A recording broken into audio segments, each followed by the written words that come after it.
And coming up today on Second Opinion with Dr. Ebony J. Hilton, is there ever a time to actually fire your doctor?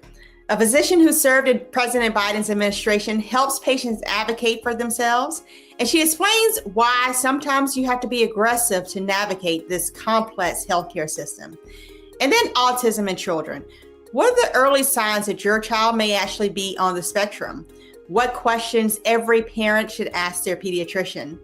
Plus, one mother is raising not one, but two children on the spectrum. And her journey has turned her life into a fierce advocate for autism awareness. And still to come, one doctor says you should start eating your water. Yes, eating it. We'll explain what that means for your health coming up on Second Opinion with Dr. Ebony J. Hilton.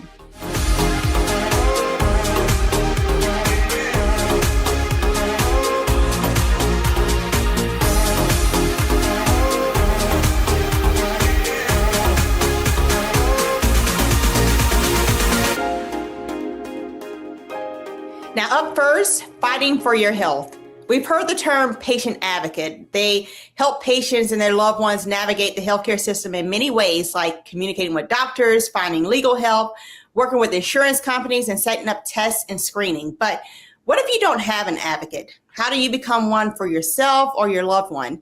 Well, joining us now is Dr. Glenda Newell-Harris. She is an internal medicine physician, speaker, and global patient advocate. Welcome, Dr. Newell-Harris. How are you? I'm great, Dr. Hilton. It's an honor to be here. Thank you for inviting me. Look, this is a very, very important topic. We hear people say all the time when they go into the doctor's office, they kind of clam up, right? They don't know what to say, how to say it. But you say your slogan is take charge of your health. How can people actually take charge if they don't know what they should think or say? Great question. So healthcare over so many years has changed so much. So the message that I gave out 20 years ago, unfortunately, is not going to be the same message for now. So when I coined that term or decided to use that term, take charge of your health, it meant one thing. But right now, it means you got to get in and get your hands dirty. You've got to understand the system, how it works. You've got to know how to ask questions so your doctor will listen. You've got to understand your insurance plan so that you will not be feeling guilty about paying bills that are not your bills. You've got to know when it's time to be able to say bye-bye to that doctor and hello to another doctor. So it's all really about the fact that you have got to get involved. You ask the question, how do we do it? Well, it can be done in many ways. Most of all, it's important for you as the patient to have as much understanding about your condition as you can. It's also very important for you as the patient to be very detailed and prescriptive about telling your symptoms to the doctor, being very honest, being very, very, really just specific. To say, oh, I just don't feel well, doesn't work. You have to be much more specific than that. So one thing, you've got to be able to tell your story. The next thing I always say to people, when you're really dealing with a crisis, don't go by yourself. You must take someone with you for so many reasons. Number one, doctor's offices, and I've been doing this for more years than I want to admit, but when you're on the other side of that table, and I've recently been on the other side of that table, it's scary. Right. You don't know what the doctor's going to say.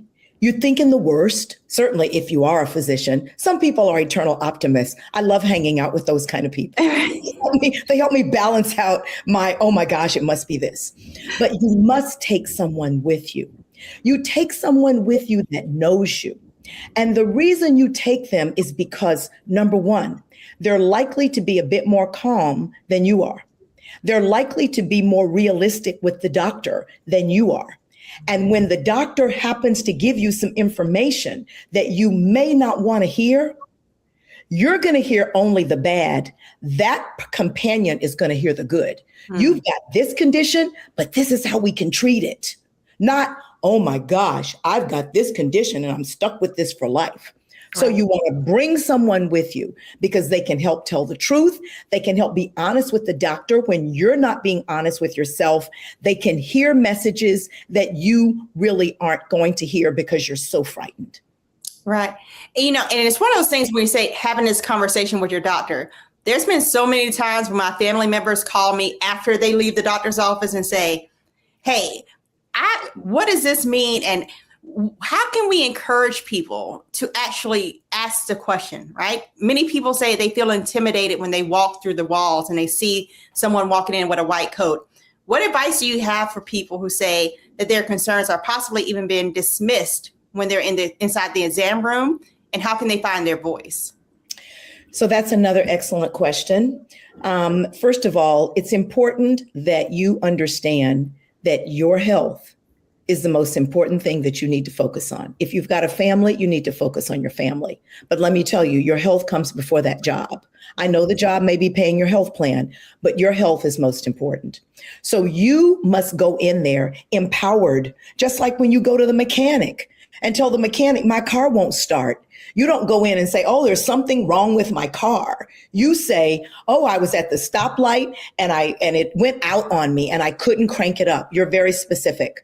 When you go to the doctor, you say, I have been having this problem for the last 3 weeks. No matter what medicine I take, whether it's Tylenol, whether it's Motrin, whether it's Tylenol with codeine, no matter what it is that I take, it doesn't make it better. And this makes it better and this makes it worse. You must tell the doctor the story. They teach us in medical school, and you know this, Dr. Hilton. They told us in medical school as students, listen to the patient. Mm-hmm. They'll tell you everything you need to know. Mm-hmm. Part of the problem is, as physicians, we're so busy cutting you off. Right. We don't give you a chance to tell you the story. So you must go in there with your story. Imagine that white coat is just part of their costume. Can I call it a costume? Mm-hmm. Uh-huh. Just a costume. It's something to protect the clothes that they have on. There's nothing magical about that white coat. Nothing at all. They're human beings. They got to go home and make dinner, pick up those kids before 6 o'clock, deal with challenging situations, take care of their moms and dad, just like you do. Mm-hmm. So they are human beings, and we need to think of it that way. They know more about medicine, but if you're an MBA, you know more about finance. Uh-huh. And that's the way you've got to think about it. They're just specialists in an area. Okay. So you need to go in there empowered to know that you can ask the questions. Now, if you feel that your doctor or provider is dismissing your question, then one way to deal with it is ask the question in a different way. Mm. You know how to phrase questions in a different way. So if you get a funny answer, you just rephrase that question. If the doctor or provider gives you that same funny answer, then sometimes you just need to kind of go there. So are you telling me, doctor, that there's nothing wrong with me? How do you know? Do I need a CT scan? Let the doctor defend the test that you feel that you need. You should not be intimidated about, I have literally had doctors say to me, oh, I don't think you need an updated such and such an imaging study. That's Dr. X. But then when I moved to Dr. Y, and I'm old enough, ladies and gentlemen, that I've had a few encounters with doctors. 25 years ago, I was the advocate there for everyone else. Now I'm going myself, and I'm seeing what the situation is like. And I'm telling you, what I am seeing is making me say, I cannot stop beating this drum about advocacy. And it's more than to say just advocate. You've got to get in there and know what to do. So if you feel that the doctor is dismissing your questions, and if you feel that they are not hearing you when you ask things differently, and I'll go one step further. If you feel that your doctor is not willing to see you in a timely manner for a condition that you feel is challenging, it's time to get another doctor.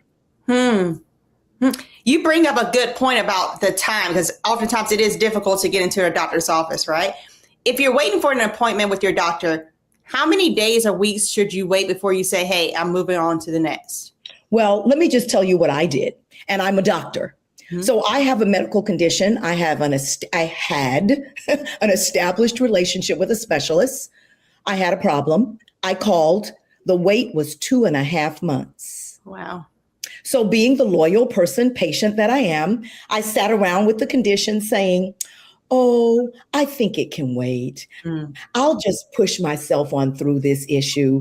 I really want to get back and see that doctor that knows me. I've got a relationship with him or her. Oh, they must be so busy, until the problem started to explode or spiral. And to tell you the real truth, I got a group of girlfriends. That's another thing that is important that you need to have when you're growing up. And I was getting ready to go growing up, I'm grown. But when I went to go, and we usually have these dinners, we have these birthday dinners, and they've just turned into fun dinners. We talk about everything because our secrets are right there at the table. We leave the table, they never go away from that table. But I knew that particular night that I was going to meet with them. If I came back to that dinner talking about the same problem that I had talked about last month, they were going to say, well, why aren't you practicing what you preach? Right. So they quietly motivated me. And I opened up the internet and said, maybe it's time for me to pick a new doctor. And I went in to a different health plan that was covered. And I called. I did not give a lot of detail. I even spoke to a receptionist. It wasn't even a nurse. And I explained my situation. And I said, this is really a second opinion that I'm looking for. And of course, their next question was, well, what's your insurance? I gave them insurance. They came back in less than 3 minutes and said, we've got a doctor that can see you next week. Wow. If you want a man. If you want a woman, we can see you the week after that. I was in a condition where I said, I want to see the man. I want to see him next week. I went in to see that doctor. That doctor didn't know me from a can of paint. He addressed my situation and made preparations to treat me for the condition that I had, with no long-standing history, no long-standing relationship, no loyalty to me or him. And that doctor has been available to me. And then just recently, the doctor that I had the appointment with for 2.5 months called on yesterday. Oh, we have an opening. I said, oh, well, no, thank you. I won't need that appointment any longer. I'm seeking care elsewhere. It is your insurance. It is your health. And if you tolerate being pushed, and let me just tell you what they told me. Oh, your doctor has been out. He was out for several weeks. Okay, I'm a medical doctor. When I'm out, I have to have coverage. I can't just disappear and then my responsibilities just kind of go to the air. So, you don't know that as a patient, but you just know you're dealing with whatever your situation is. So sometimes it really is time to go get a fresh pair of lens on your situation and get a new point of view. And just see how you're treated. It's amazing when someone is listening to you as a patient versus somebody that you think is saying, how long is it going to take me to finish with her before I can get on to my next patient? Right. You see that in the body language of the doctor or the provider. And, we need to love what we're doing. Some of us are lucky enough that we pick professions and we love it. Others of us pick professions and after 10 years, we're like, ooh, maybe I need to go do something else. Right. And sometimes I wonder, I call medicine my ministry. I love it. I was lucky that when I was 10 years old, I decided I wanted to do this. And I am old enough to be retired two times over. And I love what I do. I love giving people advice. I love coaching people on advocacy. I love empowering people to be able to know how to raise that question and then to get positive results and say, oh my gosh, I walked in there and said, you gave me the pointers or whatever. And people just feel so good because they're making themselves better. And it's a really good feeling when you can help that process. Right. You say you were 10 years old. I was 8 years old when I decided I wanted to be a doctor. And I agree with you. Medicine is a ministry, and yours took you literally to the White House, right? In 2004. Yes. Well, sort of indirectly. Right. I was appointed under Biden to be on the advisory committee for the Office of Minority Health. And so that was a great opportunity just to be there and to be at that table with other like-minded providers, not just physicians, but providers from across the nation, to be able to allow us to be able to talk about health equity and how we are able to try to improve the care that's provided to those that may be challenged by the kind of care that they get, access to care, and basically understanding healthcare. And when it comes to that advocacy, particularly with minority health, what are you seeing now?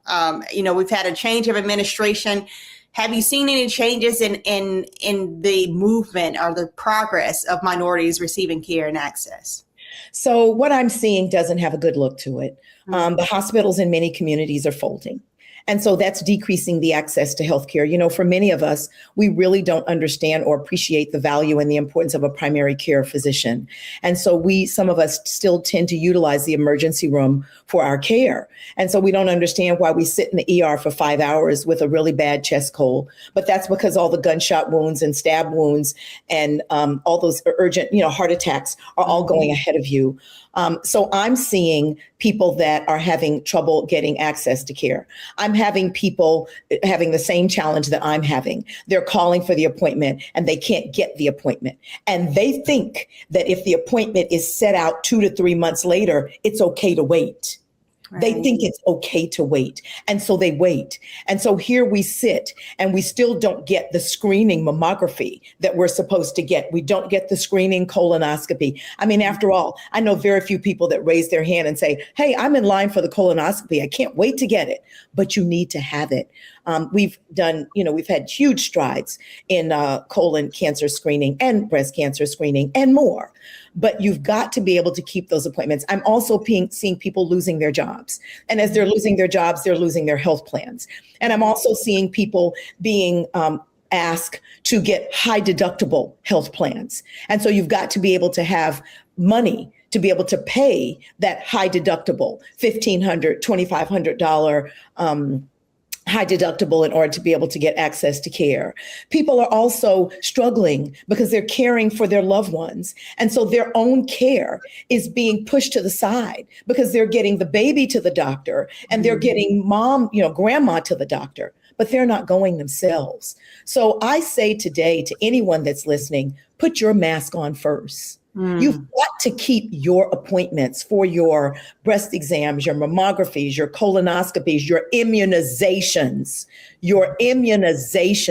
You've got to be able to do the right things, the preventive things that are going to keep you here. Because guess what? When you're not here, you won't be here to take the baby to the doctor. That care provider for grandma won't be there. So it's challenging. And so some of us are trying to get into the community and debunk some of the myths that are coming out in our world about what's needed and what's not needed. It's challenging. But what's important is people like you, Dr. Hilton, and people that are leading the show, Mr. Martin and others, trusted voices in our community still need to be on programs like this so that people will know that there's very little that's changed about what you need to do. It's just the messaging has changed.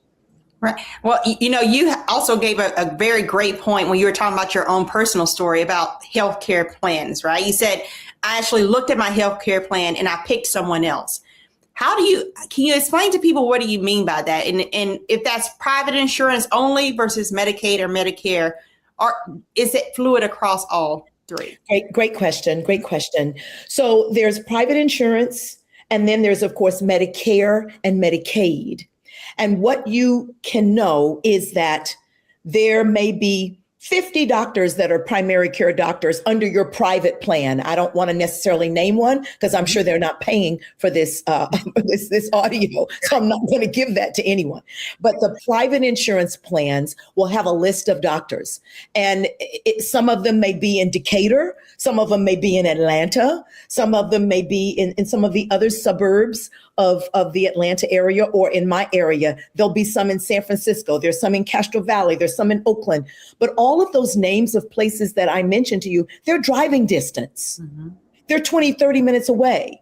And so what you need to do is go online and look in the specialty area under your health plan and find out who are the specialists in cardiology, who are the specialists as primary care doctors, who are the specialists in areas, infectious disease or whatever. So you don't have to keep going to Dr. John Smith, who's on Telegraph Avenue in Timbuktu, Illinois. Right. You can pick a new doctor and go there and see someone else in that specialty. There are, and as it relates to Medicare, I've sort of learned Medicare is a pretty good ticket item if you can live long enough to get it. Medicare is, and then if you happen to get Medicare with a supplement, That's like a American Express card, because that means that you've got a really good insurance plan with Medicare that pays a lot. And then your secondary picks up what Medicare doesn't pay. But Medicare does not just pay for doctors in Decatur. It doesn't just pay for doctors in Atlanta. It pays for doctors across a big span. So that's why you are really in the driver's seat when picking your physician or your provider. You don't have to stick with the same person. Mm-hmm. And it's one of those, I want to make a very good point about Medicare in particular. You have to enroll in Medicare by age 65. When you turn 65, make sure you're enrolling in Medicare, because if not, it can carry penalties for you that can be for your lifetime. I think that's a point that many people miss. But make sure on your 65th birthday, you have that Medicare card. Now, there's another thing that you talked about, the importance of knowing yourself. And after every health visit, you have these after visit summaries. How important are those for people to read, and what can they gain from those notes? Okay, so those are great. First of all, you in my plan, they give me the option. Do you want to read it online, or do you want to have it printed? So for many years, I just said, I can read it online. Well, first of all, you got to know where to find it online. Right. If you're not familiar with the app, and if you have more than one doctor, you got to figure out how to navigate through that app. That's another story about the digital divide and folks trying to get healthcare. You can rarely pick up the phone and book an appointment. Nowadays, everything's got to be online. But from the standpoint of the after visit summary, I strongly encourage you to read your after visit summaries. And here's why. What's documented in that after visit summary is law and gospel. That's what the provider says took place in the visit. I have actually read my after visit summaries and found that there were things that were documented in the after visit summary that were not accurate. Okay. Now, I'll be picky. One of them was weight. I'll be picky. That's picky, but that's a safe one to talk about. And so if you're monitoring your weight, you know what it is. And what actually happened was they pulled my weight from a previous visit. Oh. So it wasn't major. Okay. But that was one of about 5 things that I happened to pick up that were documented in the after. They mentioned that I was taking a medicine that I really wasn't taking. It was listed as a medication. And they will also put things in that after visit summary because they dictate, because I think they know sometimes that that's what they should say. But did they really say it to you? And it could be just advice. Well, Dr. Newell Harris, thank you for reminding us that the most important voice in healthcare should always be the patients. And if anyone is listening that says, hey, I don't have an advocate, I would like to find a voice that I can follow on social media that can help guide the way, where could they find you? You can find me on LinkedIn, Dr. Glenda Speaks. I actually have a page there and you can find me there. Very easy. Dr. Glenda Speaks. Well, we thank you so much for your voice and we look forward to having you back very soon. All right. Thank you so much. Have a great day. You too. Bye-bye. And coming up next, autism in children. We will not only help you recognize the signs, but also dispel some of those myths.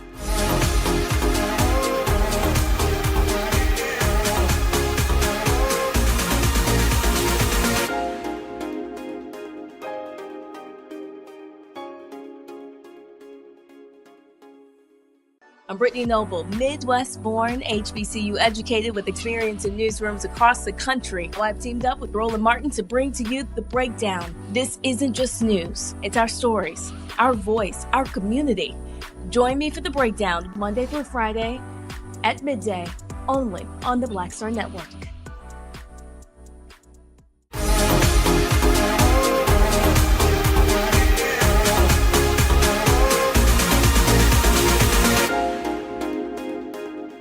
Now, according to the Center for Disease Control and Prevention, autism impacts about 1 in every 31 children. And autism is a neurodevelopmental condition affecting communication, social interaction, and behavior. And it presents itself on a wide spectrum in children, ranging from nonverbal to highly communicative. Joining me now to help understand is board-certified pediatrician, Dr. Echo. Good to see you, Dr. Echo. Thank you so much for having me, Dr. Hinton. It's a pleasure to be here. You know, I am super excited to talk about this topic. I just had a set of twins, and I think as all parents, we're watching our twins and our babies develop, and we're thinking, okay, who are they going to be? What is their life going to look like, right? And in the news right now, you see autism everywhere. So can you explain autism to the viewers? How does it show up in children? Does it look the same? Does it look different? That's a great question. First of all, congratulations on your twins. Thank you. And yes, autism shows up differently in boys, in girls, and in different races as well. So what parents can look for in your young children under the age of 2, if your child isn't making eye contact like you think they should, it can also show up as children not responding to their names when being called. It can show up as a child having strong sensory sensitivities to things like household sound, like the bathroom noises and the blender or the vacuum cleaner, or strong sensory sensitivities to textures like the tags on their clothes, for example. It can also show up as children wanting to play by themselves, right, and not wanting to really interact with others. It can show up in the ways they may be very picky eaters. It can show up as a speech delay where you think your child should be saying more words than they should at their age, and they're not. And for all of these things, right, it can show up differently in boys versus girls. And we're finding that more and more as girls are aging, we're finding that they can mask their symptoms more. And so often it shows up as a delay in diagnosis. But the bottom line remains that parents, you know your child best. So if there's something you're not sure about, if there's something you're not clear about and you think your child should be doing this and they're not doing this, or you look at other children and they're not doing the same things other children are doing, bring it up to your pediatrician. There's no such thing as a silly question. It's always best to ask. And if your pediatrician dismisses you, you know your child best. Go find another doctor that will listen to you. Advocacy. We talked about that previously. And how, if a parent's saying, hey, okay, my kid doesn't really make eye contact, or I call their name and they don't necessarily turn around to look towards my voice. How do we get the child tested? Is there a test for this? Is it a blood test? Is it a questionnaire? How does it work? So the first thing we want to rule out is a speech delay, or actually a problem with hearing. You want to go to your pediatrician and ask them to test your child's hearing, right? Just to make sure that we're not missing, that's not the issue.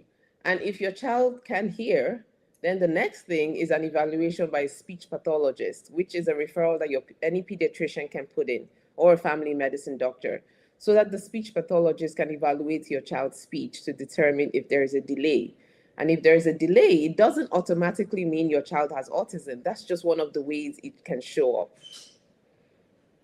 And you say if there's a delay. Now, if we have a 3-month-old, 4-month-old child, they shouldn't be responding, right? At what age should we start to say, hey, this may be something we need to look into? Great question. So between the ages of 6 months and 9 months is when we start to what we call babbling. So the baby making sounds like mama, dada, like you'd expect. So by the age of 1, you should expect to hear your child be able to say mama distinctly and dada distinctly. So if by 15 months your child hasn't said mama or dada, that's a definite delay. If by 2 your child is unable to say more than 1 or 2 words together, that's a delay. You want to go to your pediatrician and ask for an evaluation for hearing and then for speech. And at what level do you determine a child needs medication to help intervene or to help with their diagnosis? You mean the diagnosis for autism? Right. So, is there any treatment plan for it? That's a really great question. So there isn't a medication per se just for autism, right? Autism is a brain type, and it's developmental. But there are medications that can be given for different symptoms the children have. For example, lots of children with autism have difficulty with sleeping. Lots of children have GI issues, meaning they may have lots of constipation or have lots of abdominal pain. They could have aggressive behaviors, and they may be picky eaters. Those are just some symptoms that are typical amongst a lot of children with autism. So there are medications tailored for those symptoms. In my experience, it's more important to evaluate what the root cause of those symptoms are, right? Because lots of research shows that the gut and the brain are directly connected. And when you can address what's going on in the gut, which directly influences the brain. So for example, inflammation. If the child is eating the wrong foods and their gut is inflamed, their brain is also going to be inflamed, and it can show up as aggressive behavior. It can show up as a difficulty with sleep. So you want to address those things in addition to, if the child does need medication specifically to help them with those symptoms, then that can be started. But I always advise, let's look at the foundation before we put a Band-Aid on top and never really address what's really going on. And do we know what the cause of autism is? Can you outgrow it if we identify the root, right? If you say, well, if you have a inflammation in the gut, is there a way to treat that and the person will outgrow some of the symptoms, or no? Great question. With all that's been going on in the news, right? We've heard things like Tylenol caused autism. So research shows across the board that we do not have a single cause for autism. It's a multifactorial, meaning there's multiple factors that go into this diagnosis that we have come up with called autism, right? Genetics plays a role. So if one of your parents has autism, or there's someone else in your family, there's a higher chance that your child can have autism. But also nutritional, environmental things in the environment also play a role, right? But there isn't one thing that we have found. So again, when I make the comment about gut and brain health, that's just one area, right, that we are focusing on. And really, we haven't come up with a cure for autism either. We don't talk about curing it because it is a brain type, right? What we focus on is how can we improve the health of this child, and how can we improve their environment so that they can thrive and be the best version of themselves. And that's really the goal. And so, because it's considered a lifelong neurodevelopmental condition at this point. And so I always advocate for parents. Parents, see your child as who they are, right? They are valuable. They are your child. They just happen to have a different brain type, and they process things around them differently than you probably would. But that doesn't make them less than or less valuable. And the focus really is on what are this child's strengths so that we can boost their strengths, right? Because, for example, I have children in my practice that will hear a song once and they can play it on a piano. Wow. Like, that's a gift, right? So our job as parents is, how can we find the gifts that our children have and boost them so that our children can have be the best version of themselves. And I think that's really what the focus should be from a parental standpoint, and so that you can advocate for your child. Right. And, I think you're tapping into those gifts. It helps everyone around them, right? And you right. Speak about how early intervention is something we should definitely drive towards. Why is it so important? And what kind of therapies can make the biggest difference for not only the children who are diagnosed with autism, but their family who is helping to take care of them? Yes, I'm so glad you mentioned the family. It's everybody, right? Mm-hmm. Whatever affects the child affects the entire family. So that's a great question. Early intervention is key because the brain growth is highest in the first 5 years of life. So if we're going to make any changes, any positive changes for our children, we want to do it in the first 5 years of life.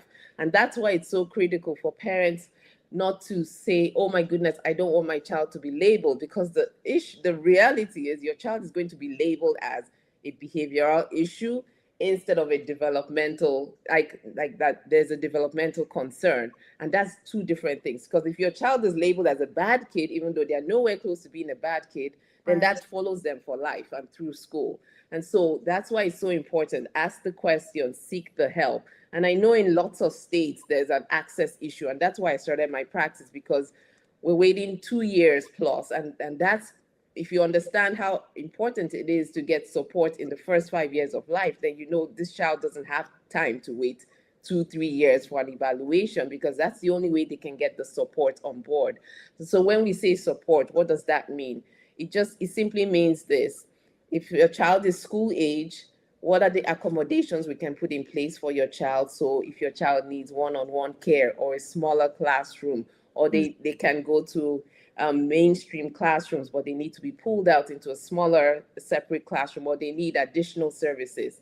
And on the other side, it means therapy. So what kinds of therapies help? Speech therapy is crucial to start early. Occupational therapy. Lots of children with autism have fine motor delays, meaning sometimes they have difficulty holding the forks the right way. So if you see your 5-year-old still doing this, that's an indication that they need occupational therapy, because at that age, they should be able to hold the fork properly, right? So you want to get your children in speech therapy and occupational therapy, physical therapy if they need it, right? Sometimes they have low muscle tone and they need a physical therapist. ABA therapy stands for Applied Behavior Analysis Therapy, and that's specialized therapy for children that helps with social skills. It helps improve behaviors. It's not about changing your child, it's about strengthening those social skills that your child needs help with, so that they can thrive in the environment that they live in. And so when you get a medical evaluation done early, then your child has access to the things I've mentioned: the IEP for school, which stands for Individual Education Plan for School, and also the therapies they have access to. That's incredible information. There are many misconceptions about autism. What's one myth that you wish more parents and the public at large understood just simply isn't true? That your child is the diagnosis. The first thing I hear lots of parents saying to me is, "Oh my goodness, did I cause this? Did I do something wrong?" And no, the answer to that is no, you didn't do anything wrong, right? It's a different brain type. And it doesn't mean if your child gets the diagnosis, that means they will never be able to take care of themselves. That means they'll never live a full, long, good life. No, that's simply not true. Because again, when you put support in place around your child as early as possible, then there is no telling what your child is capable of, right? The trajectory of your child changes once they have access to therapy. Once you make changes in what your child is eating, they're eating good whole foods, and then you surround them with therapy and the support that they need. There is no telling. Nobody can tell you what your child is capable of. So parents need to embrace their children. They need to know that their children are capable. They need to find those strengths for their children and boost them. Yes. Well, Dr. Echo, you have talked on so many things that I know many families, like I said, parents who are brand new, parents who are looking at their 5-year-old saying, "Hey, have I missed a boat?" They're going to have many questions. How can they find you on social media if they needed to just touch base to say, "Can you point me in the right direction?" Yes, and we're always glad to do that. So we're everywhere, on TikTok, on Facebook, on Instagram, at Glow Pediatrics. You can visit our website. It's glowpediatrics.com. We'll be happy to point you in the right direction. Well, thank you so much. And we will definitely be having you back soon. This is a huge topic. Yes, thank you. My pleasure. And coming up next, one mom is raising not one, but 2 children on the autism spectrum. We'll hear about her journey and how she's turned into a fierce advocate for autism awareness.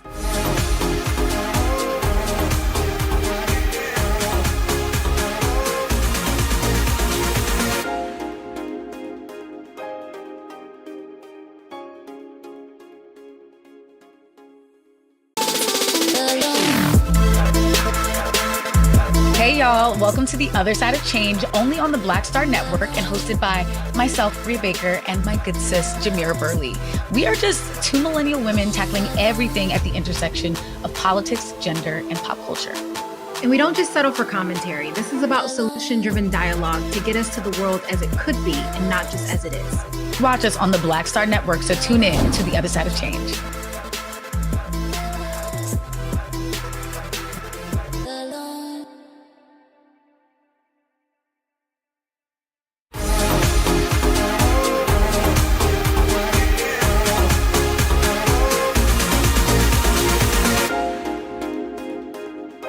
Now, we heard earlier that autism impacts about 1 in every 31 children, according to the CDC. So what is it like raising children who are on the spectrum? Well, joining me now is Dr. Messina Morris, who is a mom of 5. That in itself deserves a trophy, but she's also a chemist at Morehouse College. So thank you for joining us, Dr. Morris. Thank you for having me. Yeah. And tell us about your children who are impacted by autism. Like, when did you first realize that they were actually on the spectrum? So my son, Seth, who is now 18 years old, I found out when he was relatively 3 years old, but I had concerns about age 2. Mm-hmm. He talked with his hands. He was really smart, hyperlexic, taught himself how to read, very bright, but he wouldn't interact socially with his other brothers. And he's the 4th son. Okay. So for me, that was concerning. And when we went out in public, there were sounds that would just frighten him. It was almost like a cat crawling up a tree. When we were out in public, he would just kind of run the other way. So those things concerned me.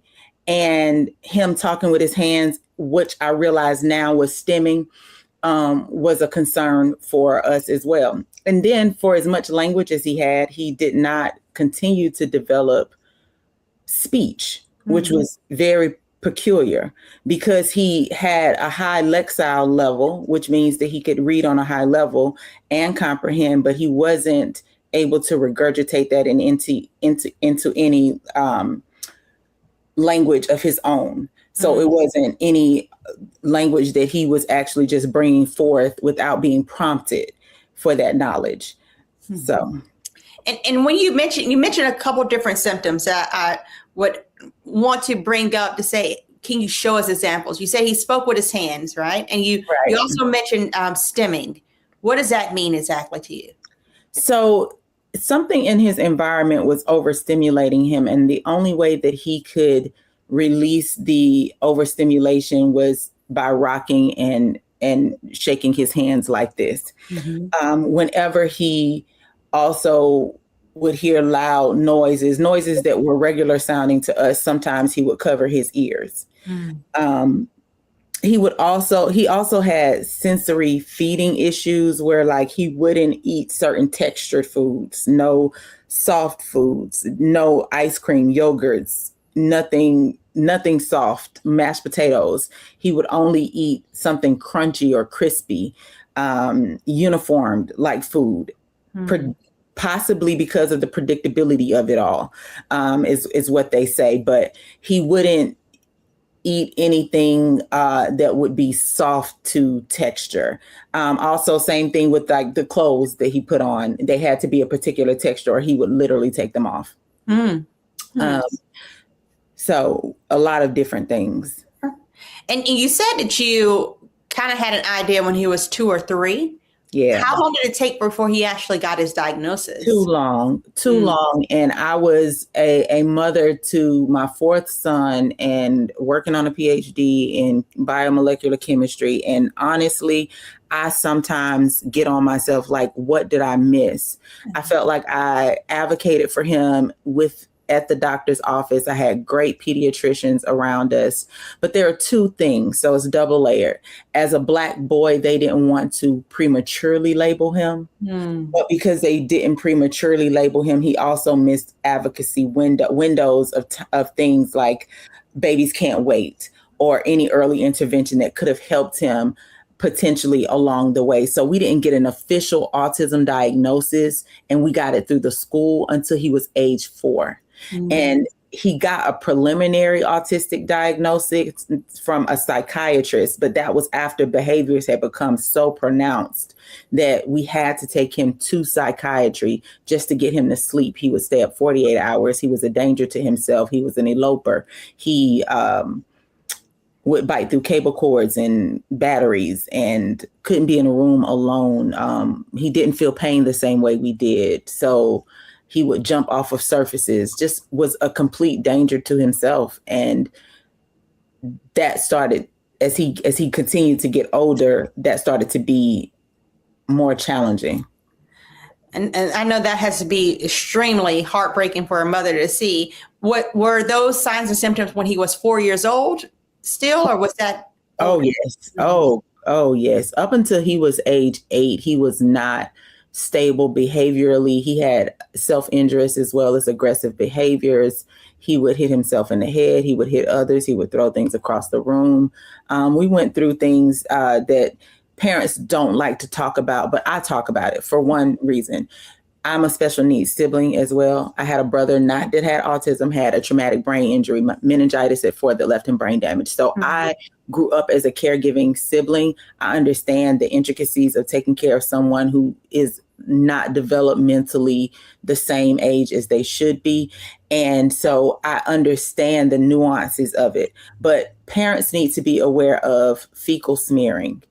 Like I said, eating inanimate objects, children who don't feel pain, or children who don't sleep for 48 to 72 hours at a time.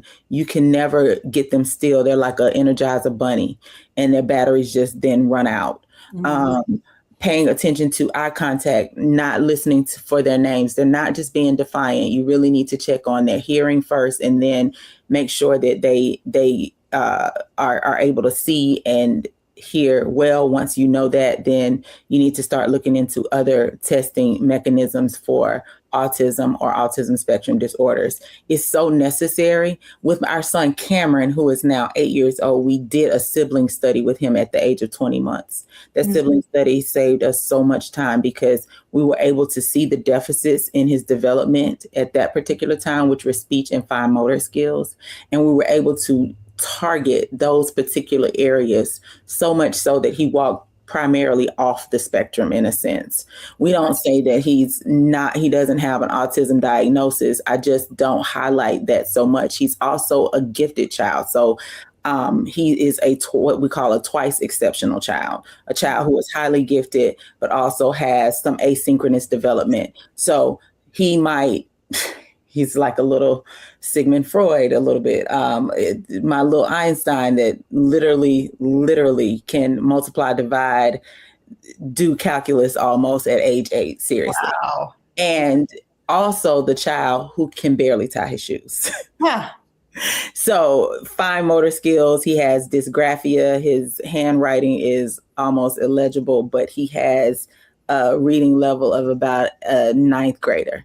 Wow. So you talk about this mathematician, this physics genius, this child is always talking about black holes and astronomy and going to space, and knows all the distance from every planet to the sun, and just all of these things. Loves technology, but also loves to move his body, and is a phenomenal athlete and everything else. But then the same child literally can't hold a pencil or hold a fork correctly. So that's where occupational therapy comes in. That's where you start looking into other ways of accommodating him in school, small school settings, and all of those other kind of things, so that the spirit of who that child is, that brilliance continues to shine through, and you don't then, focus so much on the limitations as you do the strengths of the child.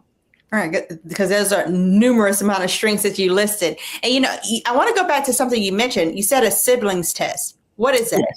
So Marcus Autism Center here in Atlanta, Georgia, always does a sibling study for children who have already been diagnosed with autism. And so they've been doing this study for quite some time now, at least a couple of decades, and they've been following siblings of children who have autism. They also had a Black genetic study testing done. So we signed up our family for both. So we did some genetic testing. We found out that genetically, that's not, it's not a genetic factor in our family per se that is causing the autism. That of the genes that they know of. Let me just say that. Right. And, but they also have a sibling study, and that sibling study is for children who are siblings, full blood siblings to someone who has autism, and they want to be in this study, and the mothers and fathers sign the children up. And they do eye tracking studies with the children, which is a very new technology, but it watches where the child focuses on the screen when main characters come onto the screen versus peripheral other accessory like characters come on the screen. And so if the child's focus and attention is not pointed to like the main character, then that tells them some things about their ability to focus at a particular age. And there, you should have a certain level of focus and able to eliminate some of peripheral like kind of things at a particular level of development. So they do eye tracking studies, but they do blood tests, obviously, and also do all the gamut of the assessments, the parent assessment that you need to do. They do a sensory and play study with them. But for me, as a Black mom, some of the studies that they do on our children are not culturally responsive or appropriate for many minorities, not just Black people. For instance, one of the questions that they ask is to have the child demonstrate how he bathes himself using a doll. For one, our little boys don't play with dolls. Yeah. For two, our children don't bathe themselves at 20 months. Mm-hmm. I'd never put my child in a tub of water by himself and say, wash your hair and wash your body at 20 months. And so for me, that was totally not on the realm of like anything that I would do. And then I had another parent who is a Chinese American mom who had, when she was getting her testing done for her daughter, was saying the same thing. She was like, we don't allow our children to eat without us feeding them for a while. Mm-hmm. So that them demonstrating particular ways to hold utensils at, 18 months is not something that we allow our children to do. Mm-hmm. Because we serve our children. And so there are some cultural nuance things that show up in these tests that can lower the score and potentially put your child at risk of a diagnosis without it actually being culturally sensitive. And so that's why we need more practitioners and more people of different ethnicities that are aware of and know how to advocate for the right things for their children. And speaking of advocacy, once your child carried the diagnosis, do you feel like there was support from the doctors, from the schools? You said he was 4 years old, I'm assuming entering into kindergarten and the likes. Were there resources there, or how have you had to speak up to get him what he need and deserved? I used to be a very nice mom. Mm-hmm. I used to be very nice. I believed in education. I'm an educator, of course. And so I have been on the other side of IEP meetings. I've been in support meetings with others and have advocated for my students to get what they needed. It's different when you're on the other side of the table and you're up against a system who the person who barks the loudest gets the most help. Right. Well, I didn't realize that at first. And so I was really, amiable and listening to their plans and what they thought they could get. And something in my gut was saying he's not getting what he needs. And they keep rerouting what he needs. It's always something related to his behavior that may be, not that you have a loud fan or loud lights or, highlights in the room, or that he needs a weighted vest. There's none of these things that I'm hearing about from other parents in other communities that resonate with his needs. If you've met one child with autism, you've met one child with autism. And that's the thing about it is no matter what, the symptoms and how they present themselves will be totally different for every single child. And so you have to really be a student of your child and know what your child needs. And so for me, that meant I'm a letter writer. So I had to put pen to paper and start writing letters saying, my son has this going on. He needs help with fine motor skills. You are supposed to provide occupational therapy at this amount of time. And so you have to know the legal language. You have to know what the law says. So you have to know what IDEA is, Individuals Disabilities Education Act. You have to know what FAPE is, and that's basically like free and appropriate education. You have to know what is proper for your particular child and be able to speak that language back to the people who are trying to protect the funding to give it to the person that does know. And so it took a lot of navigating and getting to be a part of organizations like Autism Speaks. I spent a lot of time working with them. They funded my first grant, community grant, because there's a gap in wages. People who have a lot of money can get a lot of support. People who have little money get Medicaid. People who are in between, like me and my husband, middle class folks that just work. I can't quit my job and get my child to therapy in the middle of the day, all day long. I can't spend 40 hours worth of my deductible money on just paying for my child. I have 4 other children. I also was a caregiver to my mother-in-law. There's no way that I can drive from the south of the city to the north of the city all day long, rip and running, trying to get my child the care that he needs. And I definitely can't get in-home care because that wasn't even a thing back then. Right. So that was really, really the hardest thing, is trying to navigate all of these systems that do not serve you. It serves someone, but it doesn't serve your situation.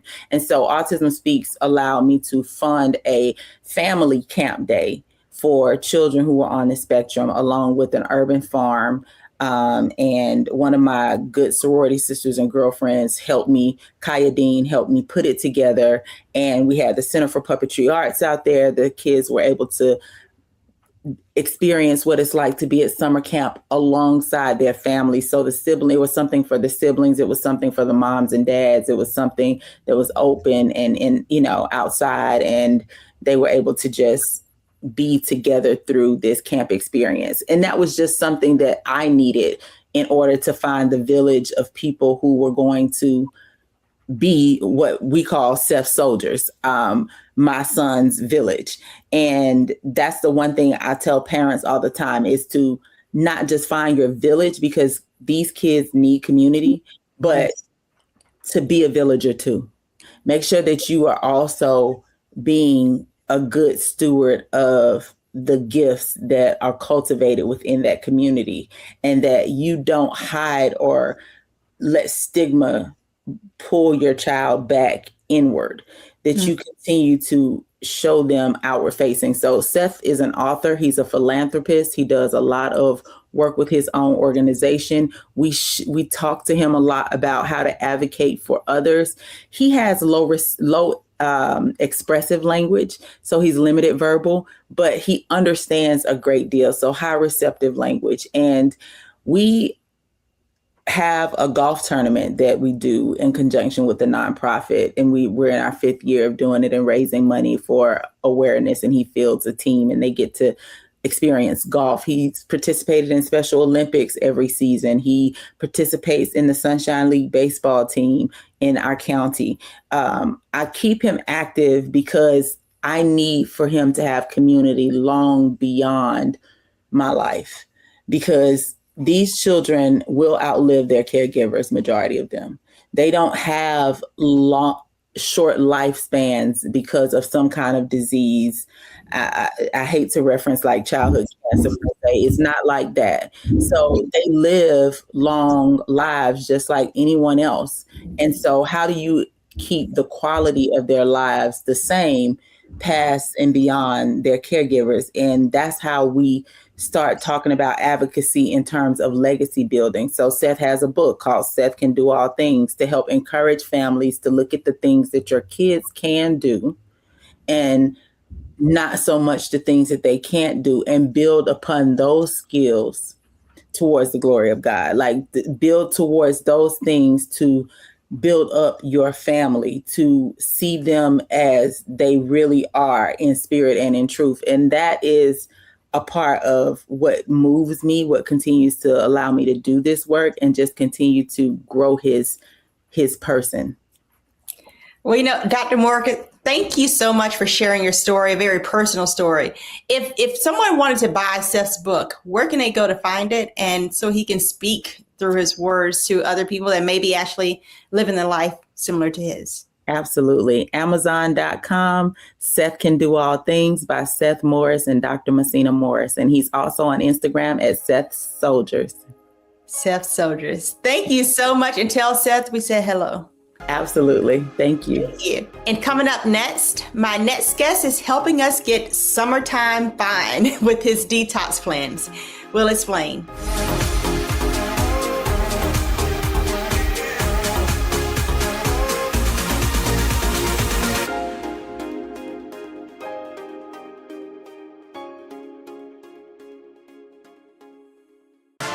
A decade of love, joy, and power. Black Voters Matter is 10 years old, and we are just getting started. This is love with a purpose. This is Black joy in motion. This is unstoppable power. Across campuses, neighborhoods, and back roads, let's go! We show up not just to vote, but to be seen, to be heard, to belong. We ride together. We organize together. We remind each other that our voices matter because they always have. Black Voters Matter is about more than ballots. It's about housing and healthcare, clean water and living wages, education, reproductive freedom, and dignity. It's about turning pain into action, turning belief into movement, turning community into power. We don't wait to be invited. We bring the energy. We bring the love. We bring the people. Because when Black communities come together, we don't just survive, we thrive. This is how change happens. This is how history moves. We organize, we build, we win.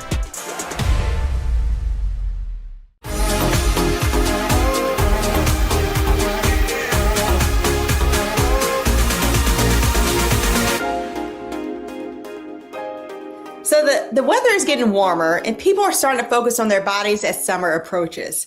And many choose to detox as their choice to slim down. So we want to ensure you're doing it correctly. So joining me now is Dr. Holistic, Dr. Bobby Price. Thank you for joining us, Dr. Bobby. I appreciate you for having me. Looking forward to the conversation. Yeah, well, the conversation is going to be rampant, right? Because what are the rules to detoxing the right way? We see these trends on TikTok and Instagram and Facebook that say, hey, this is the new hottest way to get your body slim. What should we actually be looking out for? Well, first and foremost, I know there's probably 1,000 different detoxes out there. So I think what's important to understand first is what isn't a detox. So a detox isn't just removing certain foods, even that's good because most of what people eat today isn't healthy. It's not a colonic because, your colon is only 7 feet of your digestive tract, which is about 30 to 35 feet. It is not just juicing. It is not an enema. It is not just that thing. What it is you have to remove waste and toxicity from the body. And if you're not doing that, you're not detoxing. So that means that you have to open up the elimination channels. That means you got to open up your digestive tract so you have bowel movements. You got to increase, the removal of uric acid from the kidneys. You got to increase the removal of waste from the lymphatic system. You have to upregulate your liver and get waste out of your liver as well, too. Also your gallbladder. So it's about jump-starting the detox organs and also opening up the elimination pathways to be able to get waste out of the body, because most people have about 10 to 25 pounds of undigested fecal matter rotting and fermenting in their gut that they call a poop belly. And if you don't get that out, along with the heavy metals, the parasites, the candida, that waste that I was talking about in the gut and many other things, then you're not really detoxing. And that's what you have to do if you're going to do a detox. You said 10 to 25 pounds? 10 to 25 pounds. Okay, how do you address that? Many of these detox products say, hey, we can get rid of all that really quickly. Yeah. What are some of the red flags that you say, hey, if you see this, absolutely go in the other direction. It's not going to be safe for you. Yeah, so If you see a detox program and it says it's 3 days, 2 days, that's not a detox. All right. And the reason why I say that is because it takes time for your body to go through the phases of detoxification. And you don't want to dump all the waste out in one setting over a weekend. You want it to happen over time. All right. So that it's safe. You got to remember, we're not just removing poop, we're removing heavy metals, removing things from the body that if we pull them all out at once, it could be very dangerous. So that's one red flag. Another red flag could be a lot of people, when they are doing a detox, a lot of what they're doing for the detox is a lot of stimulants in the products like caffeine and things of that nature. And these are the kind of things that unfortunately can give you a rapid heartbeat, could give you high blood pressure, things of that nature. So you want to be careful with those type of things. So when I recommend people start to do a detox, what you want to do is something that is completely natural and that you're not allergic to. Okay. So you always have to check to make sure that there's nothing in there that you are allergic to. Because one of the ingredients, even in mine, is black walnut hull, which is an anti-parasitic and has been used by ancestors for hundreds of years. But if you have a nut allergy, it could be a potential for you to not want to do the detox for that reason. Yeah. And when you mentioned many different organ systems, the lymphatic system, the kidneys, the liver, your skin, your gut, can you detox all of those things at once? Absolutely. Well, think about this. All those systems, although they're segregated and compartmentalized into individual systems, they all work together. They're really one system. It's just that we don't have the understanding as human beings to see them as one. So we have to compartmentalize them. So when your liver works, if your kidney doesn't work, all the waste backs up into your liver. It backs up into your digestive system. So all of those things are happening simultaneously. What I always compare it to is like, imagine Michael Jordan or LeBron James going down on a break, and then he crosses over to the left, spins around to the right, then fakes a pass to the left, and then goes back over and lays it up with the left hand. All of those things are happening individually, but also happening simultaneously in one sequence. And so the body really works together like a symphony. And when one note is removed, it makes the whole entire song not really function well. Yeah. And what are some of those signs that you're not functioning well, right? How do you know if I am toxic at this point and I need to start thinking about a detox? Okay, got you. So when you start to have skin issues, all right, that's a big sign, because I always tell people your skin is really your third kidney. Okay, so your kidney is getting rid of uric acid, urine. All right, so when people have skin issues, what are they having? Hives, acne, pus coming out of the skin. These are things, this is your skin filtering waste out of the body. All right. Now that waste would normally go out through another route, but because it's backed up or stagnant, now it's coming out through the skin. So your skin is a telltale sign it's time to detox. Your eyes, when your eyes start to get very discolored, that's a telltale sign. The coating of your tongue in the morning, if you scrape your tongue in the morning and it has a whole bunch of white mucus on it or looks white, that's a telltale sign. Also, an itchy anus, okay? An itchy anus is a sign of parasites, okay? So that's a telltale sign. Also, when you start to try to lose weight, but everything you do, you cannot lose weight, that's probably a sign too. Because what most people don't understand about most toxins that come through the food, that come through water, et cetera, most toxins are fat soluble. They go into the fat. All right. So once those toxins go into the fat, it's doing that to actually protect you. Because if these toxins were in the bloodstream, then you will become septic and you wouldn't live very long. So in the fat is really sort of protecting you. But the issue is, as you start to burn the fat, now that toxicity is coming out into the system. So if the Elimination organs are backed up, which for most people, they're backed up. This is why I say when you do a detox, it has to open up these elimination pathways. If you are losing weight and you're not actually open up these elimination pathways, your body is going to be resistant to you losing weight. Okay, it's going to see it as a stress. And let's say you force lose weight. Okay, you could do this a number of ways.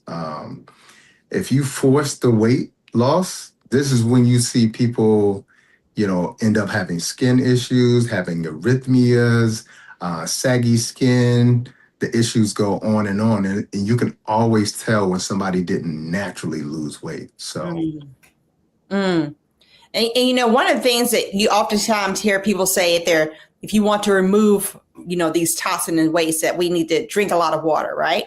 Yeah. And I know you said we should actually eat our water. What do you mean by that?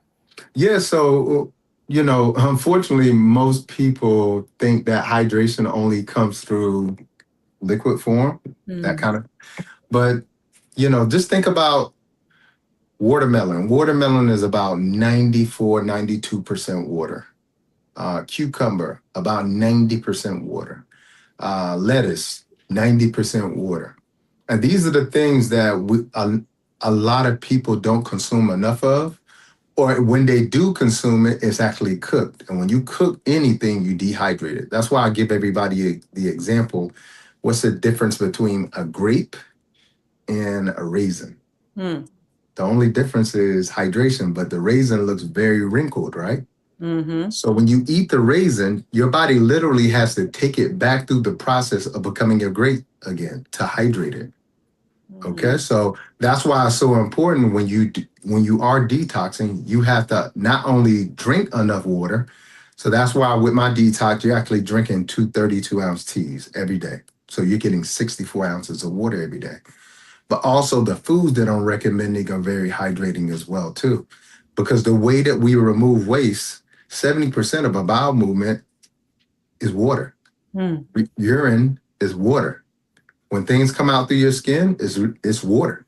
Okay, so when we sweat, when we get rid of waste, that's water. So if you're not drinking enough water, you're not going to be able to remove the waste, and the toxicity is going to concentrate in your body, and you're going to have these symptoms, these detox symptoms. And all it's saying is, hey, the waste is ready to move, but we don't have a way to move it. And can you explain when you say detox symptoms? What are they?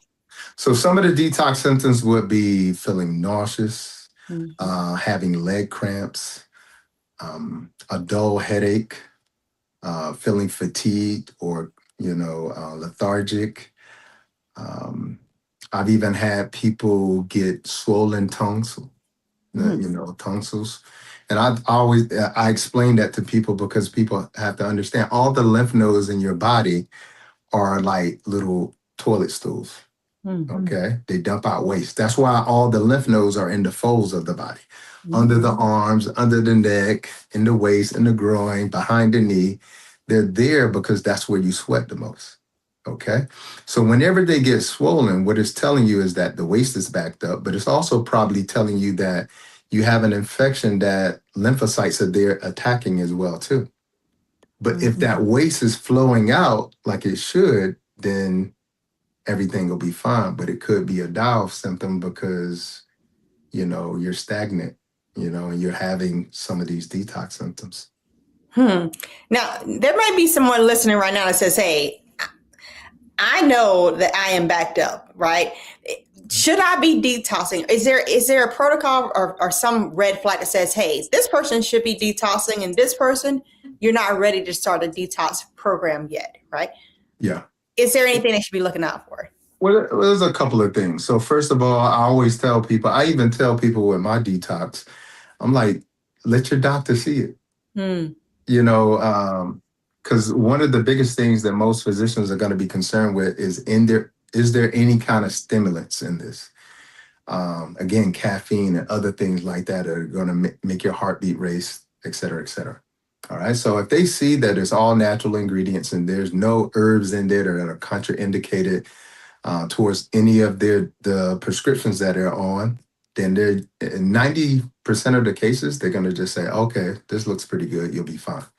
Okay. So that's the first thing. I always recommend that because, again, like I'll give you for instance, if you're on blood thinners, and my recommendation while you're on the detox is to consume things that are, high in water content, which green leafy vegetables are, then that's a concern. Okay, so you got to address that. So that's a potential red flag. Let's say that you got a gastric bypass or you have kidney issues and you're water restricted, then that could be a potential, concern as well too. All right, because again, you're on my detox, you're going to be drinking 64 ounces of water. All right.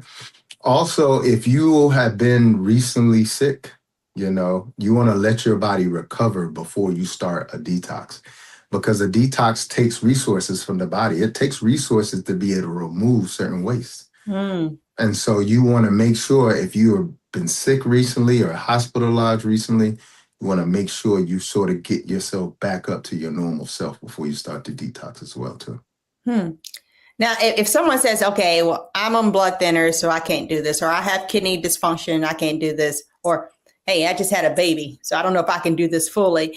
If they don't want to do a full detox program, is there something they could do as far as a few simple daily habits that can start their bodies to naturally start to eliminate some of these toxins? Well, the biggest thing they can do is stop putting toxins in their body.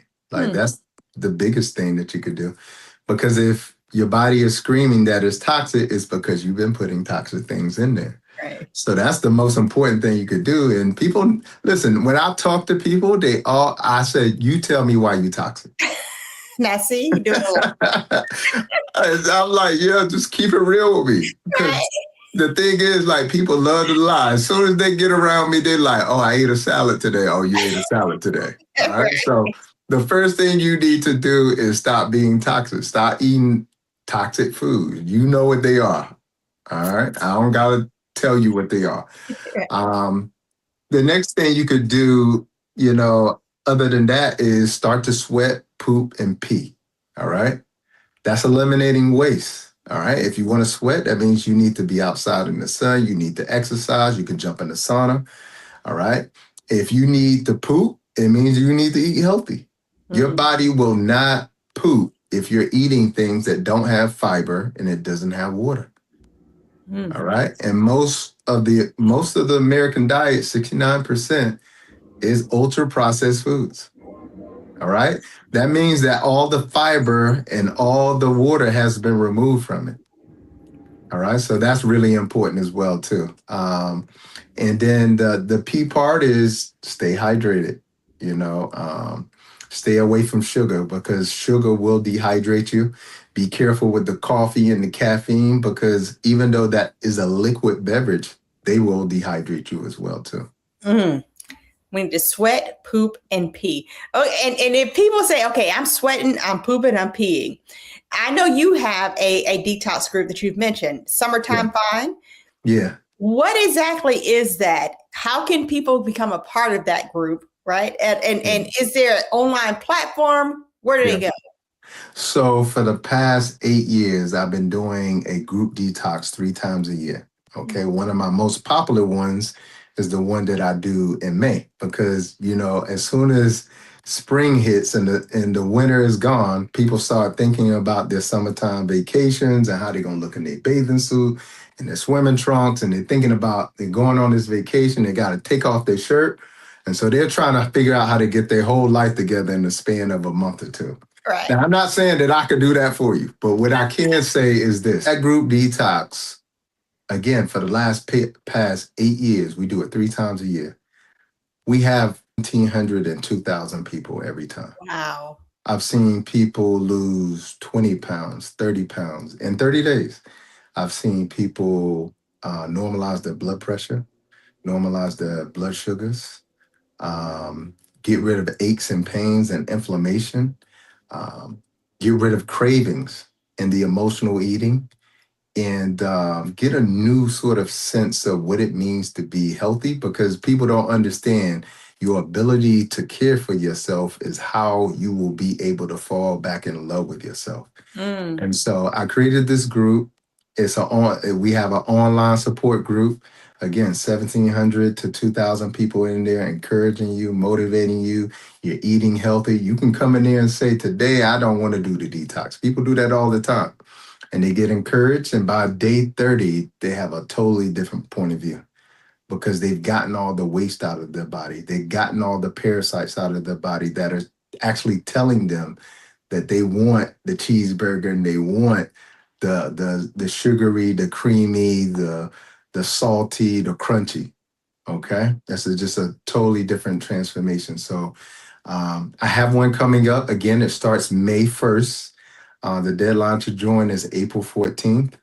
And would love to see everybody in there and start their transformation with me. And I guide them through the process. They can go to drbobbyprice.com to sign up, the 30-day group detox. Well, Dr. Bobby, you're going to have 2001. That will be signing up, drbobbyprice.com, you say? Yeah, drbobbyprice.com. Well, thank you for helping us to separate the fact from the fiction, to know that we need to sweat, poop, and pee. Those are 3 things we need to do. And if you're a listener, go to the website, sign up, detoxing, healthy lifestyle. It's all the rage in 2026. Thank you, Dr. Bobby. All right, give thanks. And still to come, my prescription of the week.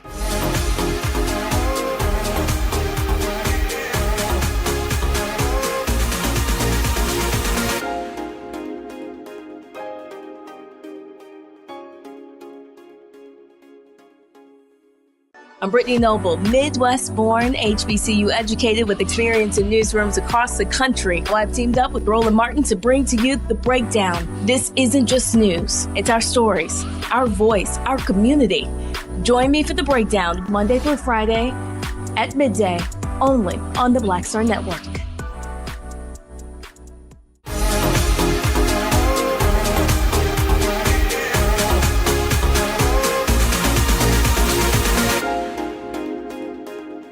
So let's talk about brain development, because the brain doesn't just appear fully formed, right? It's something that grows, connects, and adapts from the very beginning of life. In fact, by the time a child is 3 years old, their brain has already formed billions of neural connections. These connections help control how we communicate, how we learn and interact with others, and understand the world around us. And during those early years, the brain is incredibly flexible. It's constantly building and redefining pathways based on genetics, environment, and experiences. That's why early childhood is such a critical time for development. And this is where the conversation about autism often comes in, right?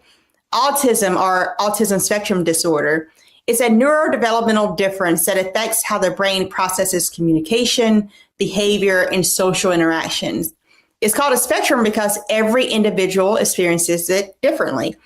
And research over the past decade has taught us that autism begins very early in brain development, often before birth. And studies using brain imaging suggest that some children who develop autism may experience differences in how certain brain regions grow or connect during infancy and early childhood. Scientists also know that genetics play a major role. Hundreds of genes have been linked to autism, many of those involved in how brain cells communicate and form connections. But there's something equally important to say, that autism is not caused by parenting. And decades of research have shown that vaccines do not cause autism.